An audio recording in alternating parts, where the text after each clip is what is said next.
Welcome to Atrangi blog. Shillong পর্বের second এপিসোডে আর একবার আপনাদের সকলকে অনেক অনেক ভালোবাসা দিয়ে সেকেন্ড এপিসোডের জার্নি শুরু করছি। সাথে থাকবেন, স্কিপ করবেন না। আজকে জার্নি হবে চেরাপুঞ্জির দিকে। আর যারা আমার আগের এপিসোডটা দেখেননি, ফার্স্ট এপিসোড শিলং পর্বের, তারা অবশ্যই দেখবেন। লিংক দেওয়া থাকবে আমাদের ডেসক্রিপশন বক্সে। চলুন বেরিয়ে পড়ি। শিলং থেকে চেরাপুঞ্জির ডিস্টেন্স বাই কার প্রায় 54 কিলোমিটার।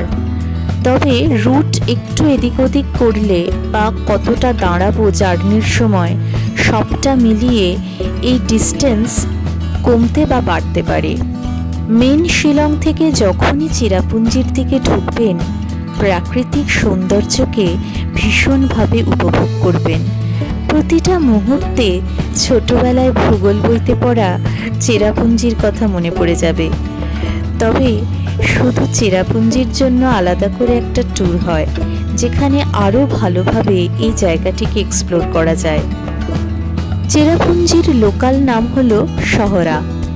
খাসি হিলসের দক্ষিণ ভাগে পড়ছে এই চেরাপুঞ্জি। প্রায় সারা বছরই এখানে ভারী বৃষ্টি হয়ে থাকে। আমি গেছিলাম এই বছর, তাই বৃষ্টির দেখা সেভাবে না পেলেও রাস্তায় চলার পথে কালো মেঘের দেখা পেয়েছিলাম। বন্ধুরা, আজকের ফার্স্ট ডেস্টিনেশন চলে এসেছি লাইটলম ক্যানিয়নের দিকে।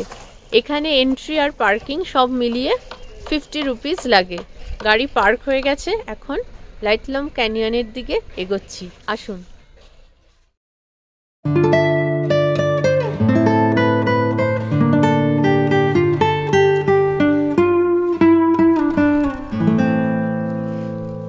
যাওয়ার পথে অনেকগুলো এই ধরনের বিল্ডিং দেখছি, ছোট ছোট বিল্ডিং, ঠিক না এরকম স্কোয়ার করে রাখা। মনে হয় ইন ফিউচার কিছু পরিকল্পনা রয়েছে।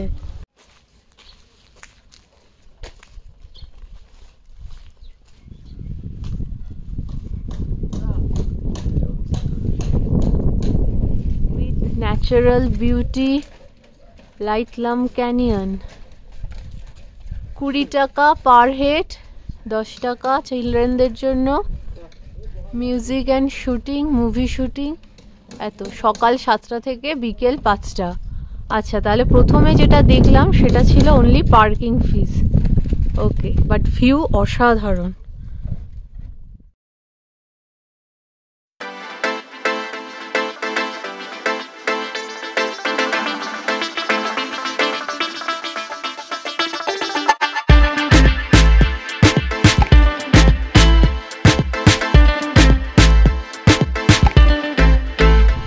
বন্ধুরা, এক্সিলেন্ট ভিউ।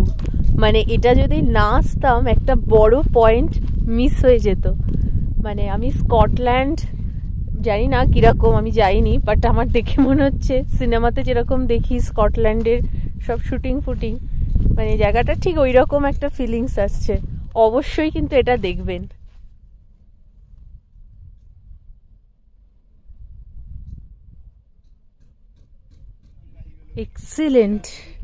এক্সিলেন্ট।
লাইটলম ক্যানিয়নের অসাধারণ ভিউ উপভোগ করে এখন চেরাপুঞ্জির রাস্তায় রওনা দেব।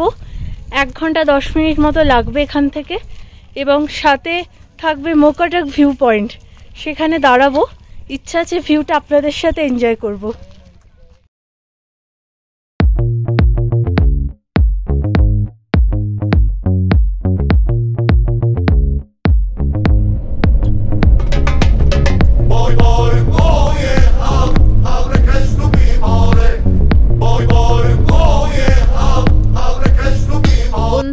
এসে গেছি মকডক ভিউ পয়েন্টে।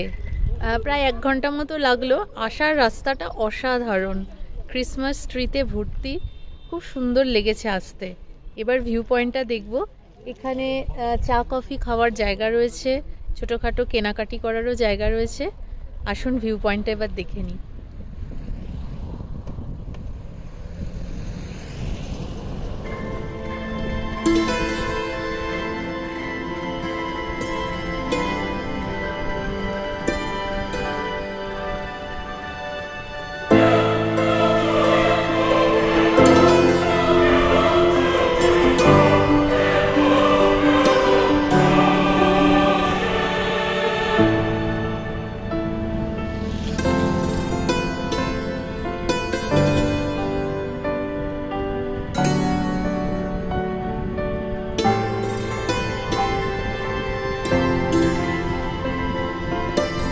চেরাপুঞ্জি মানেই বৃষ্টির জায়গা। একটু রোদ আবার একটু মেঘলা হয়ে যাচ্ছে, তবে এই টাইমটা বৃষ্টির নয় বলে বৃষ্টি পাবো না, সেটাই বলছিলেন ড্রাইভার দাদা।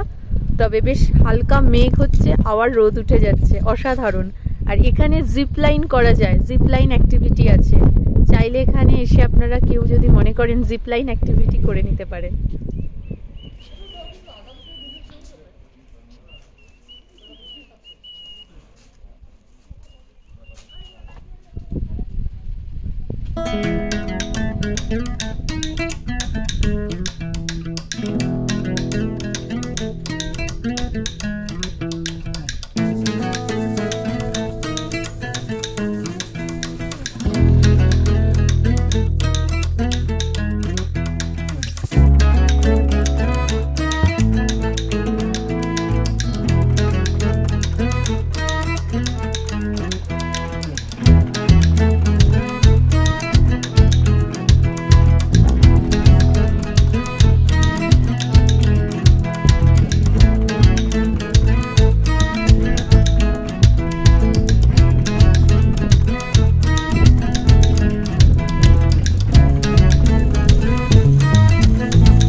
আপনারা এপিসোড 1 যারা দেখেছেন শিলং পর্বে, ওই লিভিং রুট ব্রিজের ভিউ পয়েন্ট দেখতে গিয়ে আমি পুরো একদম বোকা বনে গেছিলাম।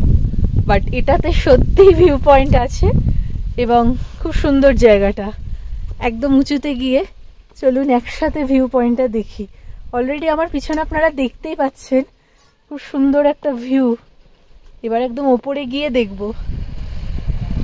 না, এখানে ভিউ পয়েন্টটা সত্যিই খুব সুন্দর লাগছে। নিচ দিয়ে রাস্তা গেছে, যে রাস্তাটা করে আমাদের গাড়ি ওই দূরে দাঁড়িয়ে আছে। রাস্তাটা কি সুন্দর একটা শেপ নিয়ে নিয়েছে। ভ্যালিটাও দেখা যাচ্ছে, অসাধারণ।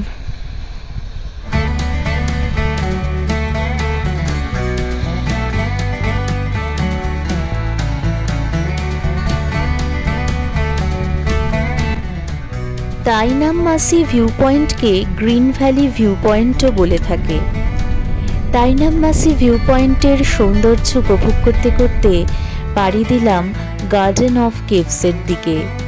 এপিসোড 2 এর পরের পর্বে থাকবে এই জার্নির বাকি কথা ও ঘোরা। আজকের এই পর্ব আপনাদের কেমন লাগলো অবশ্যই কমেন্ট বক্সে লিখে জানাবেন। আর এভাবেই আমাদের পাশে থাকুন বন্ধুরা।